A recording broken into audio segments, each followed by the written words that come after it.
Hello everyone, welcome back to the RM45 education. आज मैं आप लोगों को 7 से 8 सवाल नंबर सिस्टम से रिलेटेड सॉल्व करवाने वाला हूं। अगर आप लोग किसी भी टीचिंग एग्जाम की तैयारी कर रहे हैं तो ये क्वेश्चन जो है वेरी वेरी इंपॉर्टेंट है। जैसे पहला क्वेश्चन देखिए। पहला क्वेश्चन है 25 में एक पूर्ण संख्या जोड़ी जाती है, उसी संख्या को 25 में से घटाई जाती है। 25 में एक पूर्ण संख्या जोड़ी जाती है, अब उसी संख्या को 25 में से घटाना भी है। ठीक है, दोनों परिणामी संख्याओं का योगफल ज्ञात कीजिए। ठीक है, तो सबसे पहले क्या करना है, 25 में एक पूर्ण संख्या जोड़ी जाती है। तो मान लीजिए वो पूर्ण संख्या जो है x है, तो पूर्ण संख्या को मान लीजिए x है। तो सबसे पहले क्या करना है, 25 में x को जोड़ना है और उसके बाद क्या करना है, उसी संख्या को 25 में से घटाना भी है। ठीक है, तो आप लोगों को दो परिणाम मिलेंगे, पहला वाला ये है और दूसरा वाला ये। ठीक है, तो दोनों का योगफल पूछा गया है, दोनों का योगफल निकाल लीजिए। 25 plus x plus 25 minus x, तो एक्स तो कैंसिल हो जाएगा, क्या बचेगा 50। 25 और 25 जोड़ देंगे 50। ठीक है, तो दोनों परिणामी संख्याओं का योगफल क्या है 50। तीसरा ऑप्शन सही है इसमें। क्वेश्चन नंबर 2 देखिए। दूसरा क्वेश्चन देखिए, आसान क्वेश्चन है। उन सभी अभाज्य संख्याओं का योग जो 31 से कम है, उन सभी अभाज्य संख्याओं का योग जो 31 से कम है। सबसे पहले ये जान लीजिए, अभाज्य संख्या जो होती है वो जो है 1 से बड़ी होती है। जैसे 2, 3, 5, 7। ठीक है, अब अभाज्य संख्या किसे कहते हैं, ऐसी संख्या जो 1 से कटे और स्वयं से कटे उसे बोलते हैं अभाज्य संख्या। और अभाज्य संख्या जो होती है 1 से बड़ी होती है। तो यहाँ पे क्वेश्चन में दिया गया है उन अब सभी अभाज्य संख्याओं का योग जो 31 से कम है। 31 से कम 2, 3, 5, 7 तो हो गया, 11, 13, ठीक है, 17, 19, 23 और 29। ठीक है, तो ये सभी अभाज्य संख्याएं हैं जो 31 से कम है। तो क्या करना है, इन्हें क्या करना है, जोड़ना है। तो जब इन्हें जोड़ देंगे, सभी को जब जोड़ देंगे तो आपका आंसर जो आएगा 129 आएगा। ठीक है, पहला ऑप्शन सही है इसमें। Question number 3। तीसरा क्वेश्चन है, यदि दो संख्याओं का योग 14 है, उनका अंतर 10 है, दोनों संख्याओं का गुणनफल ज्ञात कीजिए। तो यहाँ पे मान लीजिए पहली संख्या जो है x है, दूसरी y। तो x प्लस वाई 14 दिया गया है और x माइनस वाई ये क्या दिया गया है 10। समीकरण 1 समीकरण 2 दोनों को जोड़ दीजिए। दोनों को जब जोड़ेंगे तो y वाला कैंसिल हो जाएगा, ये आएगा आपका 24, यानी x का मान आ जाएगा 12। अब x का मान जो है समीकरण 1 या 2 में रख सकते हैं, तो y का मान आ जाएगा आपका 2। ठीक है, संख्याएं निकल गई 12 और 2, तो दोनों का गुणनफल पूछा गया है, क्या आ जाएगा आपका 24। ठीक है, आसान सवाल है, तीसरा ऑप्शन सही है इसमें 24। ठीक है, क्वेश्चन नंबर 4। चौथा क्वेश्चन देखिए, ये आसान प्रश्न है। 30 से 50 के बीच कितनी अभाज्य संख्याएं हैं। 30 से 50 के बीच अभाज्य संख्याएं आप लोगों को ज्ञात करना है। 31, 37, 41, 43 और 47। 30 से 50 के बीच अभाज्य संख्याएं कितनी हो गई, टोटल कितनी संख्याएं हैं 5। ठीक है, ऑप्शन नंबर देखिए, ऑप्शन कोई मैच नहीं कर रहा है। ठीक है, तो यहाँ पे पांचवा ऑप्शन चूज करेंगे, उपयुक्त में से कोई नहीं।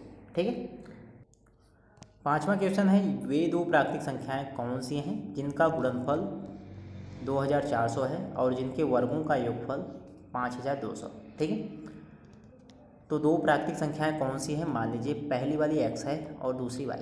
तो क्या कहा गया है, गुणनफल x y ये दिया गया है आप लोगों को 2400, इसको समीकरण 1 बना लीजिए। और दूसरी कंडीशन में कहा गया है उनके वर्गों का योगफल, यानी x square plus y square बराबर 5200। ठीक है, तो सॉल्व कर लीजिए।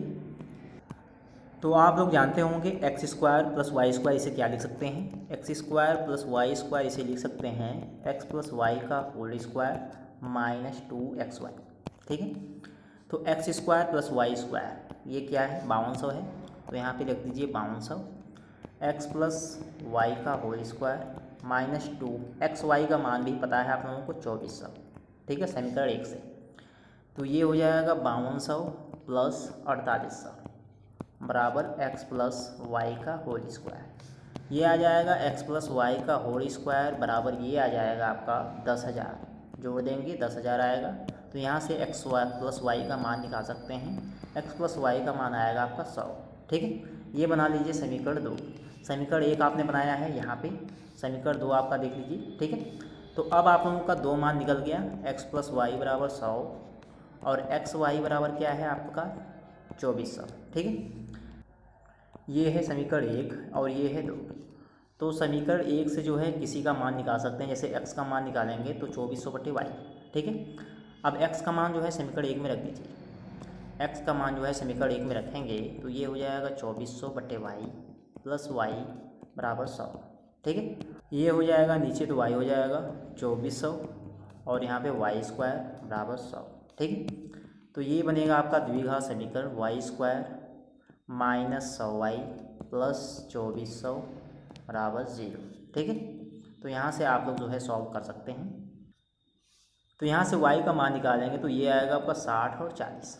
ठीक है, तो यहाँ पे जो है दो मान आया है, तो अगर समीकरण 1 में y का मान 60 रखेंगे तो x का मान 40 आएगा। अगर y का मान 40 रखते हैं तो x का मान जो है 60 आएगा।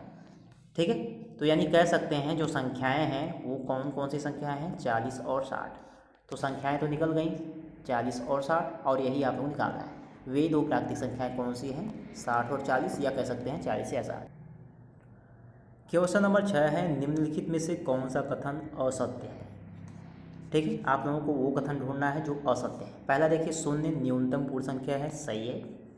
दूसरा है 2,08,090 की पूर्ववर्ती 2,08,089 है, ये भी सही है। पूर्ववर्ती मतलब एक पहले वाली संख्या। ठीक है, तीसरा देखिए, एक दो अंकों की संख्या का परवर्ती सदैव एक दो अंकों की संख्या होती है। तो तीसरी कंडीशन दी गई है एक दो अंकों की संख्या, जैसे मान लीजिए दो अंकों की संख्या मान लीजिए 99। अब परवर्ती मतलब एक ज़्यादा, तो जो परवर्ती आ गया वो तो 3 अंक की आ गई, तो इस हिसाब से जो है तीसरा वाला रूल जो है फॉलो नहीं कर रहा है। इसमें कहा गया है एक दो अंकों की संख्या का परवर्ती सदैव एक दो अंकों की संख्या होती है। तो परवर्ती निकालेंगे तो दो अंकों की संख्या ही आनी चाहिए, लेकिन 99 का अगर परवर्ती निकाल रहे हैं तो 3 अंकों की संख्या आ रही है, तो तीसरा वाला जो है असत्य है।